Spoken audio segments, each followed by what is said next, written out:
Di Indonesia itu kalau ada peristiwa, ada pelanggaran HAM, pasti nggak selesai. Jadi hari ini orang boleh bersuara, tetapi dianggap bersuara saja. Tidak perlu masuk ke ruang-ruang pengadilan, ke mekanisme-mekanisme negara. Mirip seperti yang disampaikan oleh Menko Polhukam. Dia menganggap bahwa silakan saja kalau aktivis HAM, korban mau bersuara, mereka punya mulut, silahkan. Jadi penyelesaian pelanggaran HAM dianggap selama punya mulut, silahkan bicara. Jadi kalau orang dibunuh, tanahnya diambil, disiksa, diperkosa, dibakar hidup-hidup, silahkan aja bicara. Kalau kasusnya direkayasa, buktinya dibuat-buat, silahkan aja bicara. Orang-orang yang duduk di pemerintahan, kita sudah lihat bagaimana SBY membiarkan 10 tahun. Waktu ada pemilihan presiden, banyak orang berharap pada pemerintahan yang baru. Ada pertarungan antara Jokowi sama Prabowo, tapi siapapun yang terpilih pastinya diharapkan bisa menyelesaikan kasus-kasus pelanggaran HAM. Hari ini kita punya Jokowi. Tadi pagi Jokowi hadir di acaranya Komnas HAM dan LPSK. Ingat ya bapak-bapak, ibu-ibu, tadi pagi Jokowi bikin pernyataan soal hak asasi manusia bukan di acara yang dia bikin. Itu acara yang dibikin oleh Komnas HAM dan LPSK. Diundang oleh kedua lembaga itu untuk bicara dan memperingati Hari HAM. Sudah ditunggu lama, ternyata pembicaraannya hanya seputar mengatakan pelanggaran HAM yang berat di masa lalu bisa diselesaikan lewat mekanisme rekonsiliasi dan pengadilan HAM. Buat saya, pernyataan ini tidak lebih baik dari janjinya ketika dia kampanye. Ketika dia kampanye, dia punya dokumen, dia menjelaskan lebih panjang dibandingkan pernyataan tadi pagi. Saya bingung, saya heran. Apakah ada jabatan di negeri ini di atas presiden supaya bisa menyelesaikan kasus pelanggaran HAM di Indonesia? Yang kita saksikan pelanggaran HAM dari tahun 65, 50 tahun lalu, 40 tahun lalu, peristiwa Tanjung Priuk, Talang Sari, hingga hari ini, banyak kasus penyiksaan, rekayasa kasus, ya, masyarakat adat digusur dan lain-lain. Ini semua bukan terpisah. Ini semua ada kaitannya, ada hubungannya. Sekali peristiwa pelanggaran HAM terjadi, apapun bentuknya, lalu negara tidak mau dikoreksi, maka dia akan mengulangi kelakuannya. Maka dia akan mengulangi peristiwa-peristiwa tersebut dalam bentuk-bentuk yang lain. Dia akan merasa bahwa dia kebal. Saya terus terang kecewa dengan pernyataan Jokowi. Ternyata dia lebih menarik jadi capres dibandingkan jadi presiden. Ketika jadi capres, dia bisa berjanji dan berucap banyak. Dia bisa mengingat puisinya Wiji Tukul. Dia bilang soal peristiwa orang hilang.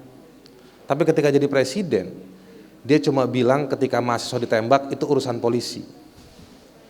Dia seolah nggak mau tahu. Dia tidak pernah berbicara, dia tidak memerintahkan jaksa agungnya untuk segera menyelesaikan kasus-kasus pelanggaran HAM. Dia ketemu dengan Kapolri, dia tidak mempertanyakan kenapa banyak rekayasa kasus. Kemungkinannya cuma dua, dia nggak tahu atau dia memang nggak mau tahu. Bapak Ibu sekalian, di Hari Hak Asasi Manusia Internasional ini yang diperingati secara global di seluruh dunia, jadi apa yang Ibu, Bapak, kawan-kawan sekalian nyanyikan, suarakan, itu punya suara yang sama dengan orang-orang yang ada di berbagai negara. Di Meksiko, hari-hari ini ada 43 mahasiswa yang dihilangkan. Mereka lagi kampanye besar-besaran. Di tempat lain juga masih ada perang. Jadi kita secara tidak langsung berbagi perasaan, berbagi rasa dengan orang-orang, jutaan orang-orang yang kita gak kenal, tapi kita punya keinginan yang sama dan punya kepedulian yang sama. Yang namanya negara, pemerintah, Jokowi dan pemerintahannya punya beberapa hal. Dalam kasus-kasus pelanggaran HAM sudah pasti negara yang harus bertanggung jawab. Selain dia bertanggung jawab, negara juga harus memastikan ada penegakan hukum. Selain memastikan adanya penegakan hukum, negara harus bisa berkomunikasi, menjawab apa yang jadi persoalan, sampai di mana. Kita jangan pernah mengulangi masa 16 tahun atau 17 tahun reformasi, terutama di zaman SBY, yang banyak